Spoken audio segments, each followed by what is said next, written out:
नमस्कार साथियों, आप सबका स्वागत है हमारे चैनल पे। आप सभी से निवेदन है कि हमारे चैनल को ज़्यादा से ज़्यादा लोग सब्सक्राइब करें। अगर हमारी बातें आप लोग को अच्छी लगे तो लाइक शेयर कमेंट्स जरूर करें। साथियों, हम उत्तर प्रदेश के अंदर बहन मायावती जी के बारे में बात करना चाहते हैं। इंडिया गठबंधन में आने के लिए क्यों नहीं आई, कि कोई उनको लेना नहीं चाह रहा था, किसने विरोध किया। हालांकि जो इंडिया गठबंधन की बैठकें चली, कई बैठक हुई, उसमें मायावती कहीं नज़र नहीं आई। उसके बाद एक और बैठक हुई, उस बैठक में रामगोपाल यादव स्पष्ट रूप से कह दिए कि अगर यहाँ इस गठबंधन में इंडिया ब्लॉक में मायावती आएंगे तो हम नहीं रहेंगे।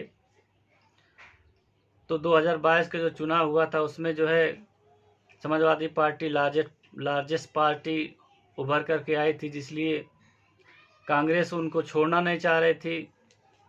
खबरें ये भी आई कि बहन जी जो है गठबंधन में तब आएंगी जब उनको पीएम प्रोजेक्ट किया जाएगा चेहरा। खबरें ये भी आई कि बहन जी को सिर्फ कांग्रेस 25 सीटें दे रही है और लगभग 40-45 सीटें समाजवादी पार्टी लड़ने जा रही है। ये तो उचित नहीं था। गठबंधन धर्म में ये नहीं होता है। समाजवादी पार्टी से वोट कम नहीं है बहुजन समाज पार्टी का। अगर बेस वोट होता है तो उसके बाद अगर प्रत्याशी का वोट ऐड होता है तो ऐसे में जो है बहुजन समाज पार्टी के प्रत्याशी जरूर जीतते हैं। आप देख लिए 2014 में जो है समाजवादी पार्टी से 5 सीट जीत करके आए थे, लेकिन सभी लोग घर के ही लोग थे, उसमें कोई भी मुस्लिम चेहरा नहीं था। जब 2019 का गठबंधन वाला चुनाव हुआ तो इस चुनाव में 6 मुस्लिम प्रत्याशी जीते थे, 3 समाजवादी पार्टी के और 3 बहुजन समाज पार्टी के। इससे साबित होता है कि बहुजन समाज पार्टी में मुस्लिम और दलित का अगर समीकरण मिला दिया जाए, समाजवादी पार्टी और बहुजन समाज पार्टी दोनों की बात कर रहे हैं, दलित अगर मुस्लिम का समीकरण बना दिया जाए तो काफ़ी सीटें जीतने के चांसेस रहते हैं और दलित वोटों का ट्रांसफ़र भी अच्छी तरह से हो जाता है। बात कर रहे थे गठबंधन की, तो बहन जी को अकेले नहीं चलना चाहिए था, उनको गठबंधन कर लेना चाहिए था। अगर समाजवादी पार्टी निकल भी जाती तो भी क्या होता, जो जनता में परसेप्शन बनाना था बन गया होता कि समाजवादी पार्टी अकेले लड़ना चाह रही है। तो जो बीजेपी को हराने वाले वोटर थे वो समाजवादी पार्टी को वोट नहीं करते, क्योंकि ये वाला चुनाव जो है मुसलमानों का जो चुनाव था, इस चुनाव में कांग्रेस की तरफ मूव कर रहे थे मुसलमान। इस चीज़ को देखते हुए अखिलेश यादव कांग्रेस के साथ गठबंधन करना मुनासिब समझ रहे थे। अगर वो गठबंधन कांग्रेस से नहीं करते तो मुसलमान वोट जो है कांग्रेस की तरफ मूव कर जाता, क्योंकि इंडिया गठबंधन ही ऐसा गठबंधन था, ऐसा दिखाई दे रहा था, जो भारतीय जनता पार्टी से डायरेक्ट वो लड़ रहा था। लेकिन बहन जी अगर गठबंधन कर लेती तो आज तस्वीर कुछ और होता,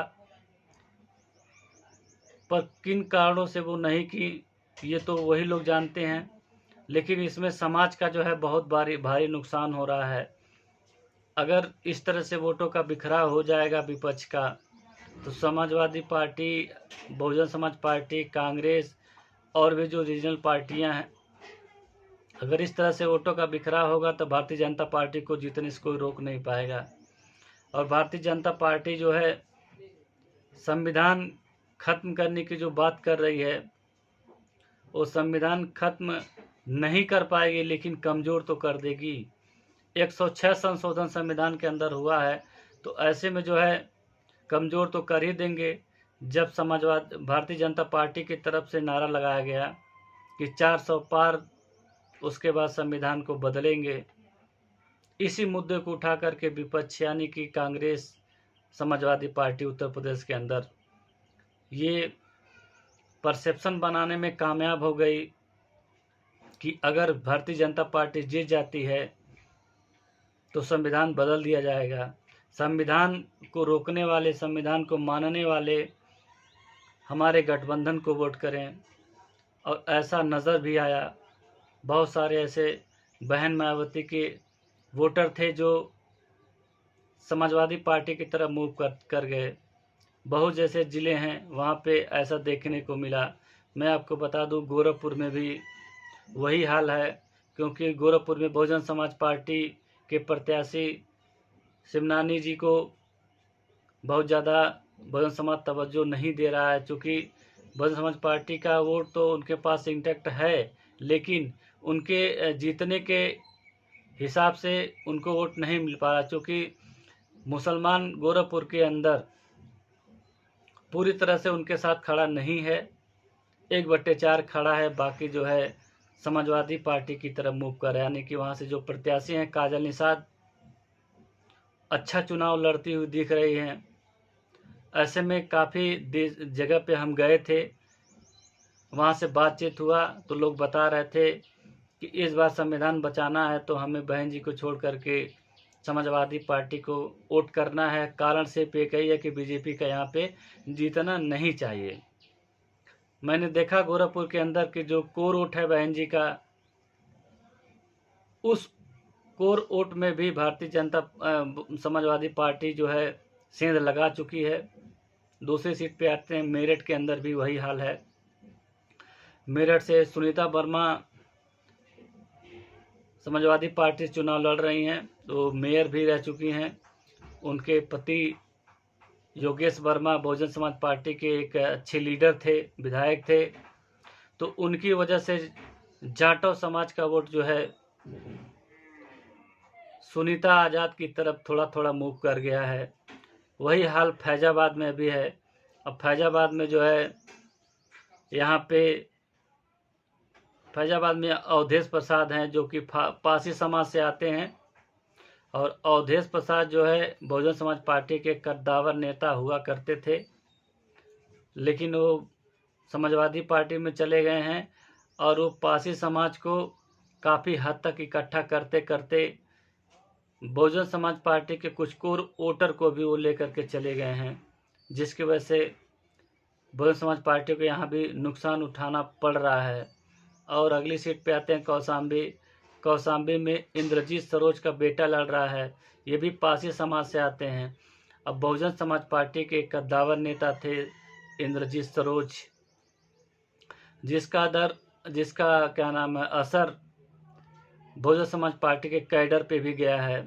बहुजन समाज पार्टी का जो मूल वोटर है उसमें भी थोड़ा सा छिटक करके इंद्रजीत सरोज की तरफ गया है। अगली सीट जालौन में भी है, जालौन में भी वही हाल है, बुंदेलखंड एरिया में वही हाल है, और मोहनलालगंज में भी बहुजन समाज पार्टी के कोर वोट पे समाजवादी पार्टी से लगा चुकी है, क्योंकि RK चौधरी यहाँ से समाजवादी पार्टी के प्रत्याशी हैं, जबकि RK चौधरी का कद बहुजन समाज पार्टी में बहुत बड़ा था, वहाँ से सांसद विधायक रह चुके हैं। अब जो है वो समाजवादी पार्टी के चुनाव चिन्ह पे लड़ रहे हैं। ये भी पासी समाज से आते हैं और इनका भी काफ़ी अपने क्षेत्र में प्रभाव रहा है, जिसकी वजह से बहुजन समाज पार्टी के कोर वोटर पे इनका दखल हो गया है। ऐसे में कई सीटों पे हम आपको बताए हैं कि बहुजन समाज पार्टी के कोर वोटर पे समाजवादी पार्टी के प्रत्याशी जो है अपने दम पे और कुछ परसेप्शन बनाने में कामयाब हो गए कि बहुजन समाज पार्टी जो है जीतेगी नहीं, तो ऐसे में उनको वोट देना व्यर्थ है। अखिलेश यादव भी कह चुके हैं कि जितने भी अम्बेडकरवादी हैं, संविधान बचाने वाले हैं, वो अपना वोट जो है वेस्ट ना करें और हमारी पार्टी को वोट दें, हम संविधान बचाने का ठेका लेते हैं। अब संविधान बचाने वाली बात है तो उसके बारे में हम अलग से वीडियो बनाएंगे, लेकिन सिर्फ आपसे यही कहना है कि गठबंधन में अगर बहन जी आई होती तो इनको काफ़ी फ़ायदा हुआ होता। हालांकि हो सकता है कि 2027 के चुनाव में ध्यान में रख करके ऐसा उन्होंने किया है, अब तो वही जानेंगे। लेकिन समाज का बहुत बड़ा नुकसान हो रहा है हमारे। अगर बहन जी गठबंधन में आते तो उनका रुतबा बढ़ता, उनके सांसद बढ़ते। अब तो बहुत सारी सीटों पे उनकी लड़ाई दिख नहीं रही है। 2 चरण अगर चुनाव को हटा दिया जाए आकाश आनंद के रहते हुए, उसके बाद से इनका काफ़ी कुछ प्रभाव नहीं दिखाई दिया। ऐसे में साथियों, कमेंट्स करके आपसे राय लेना चाहते हैं कि आप लोग बताइए कि बहन जी को गठबंधन में आना चाहिए कि नहीं आना चाहिए था। अगर गठबंधन में आती तो लगभग कितनी सीटें बहुजन समाज पार्टी को मिल सकती थी। जितने भी मुस्लिम उम्मीदवार को उन्होंने उतारा है वो अपने ही बिरादरी का वोट नहीं ले पाए। इस बार भी पहले की तरह समाजवादी पार्टी की तरफ मुस्लिम मतदाताओं का रुझान रहा है, कांग्रेस की तरफ रुझान रहा है, क्योंकि उनको समझ में यही आ रहा है कि गठबंधन से कोई चुनाव लड़ रहा है, भारतीय जनता पार्टी से कोई चुनाव लड़ रहा है तो सिर्फ इंडिया गठबंधन, जिसकी वजह से वो लोग परसेप्शन बनाने में कामयाब हो गए और बहन जी के मूल वोटों पे उन्होंने डांका डाल दिया है।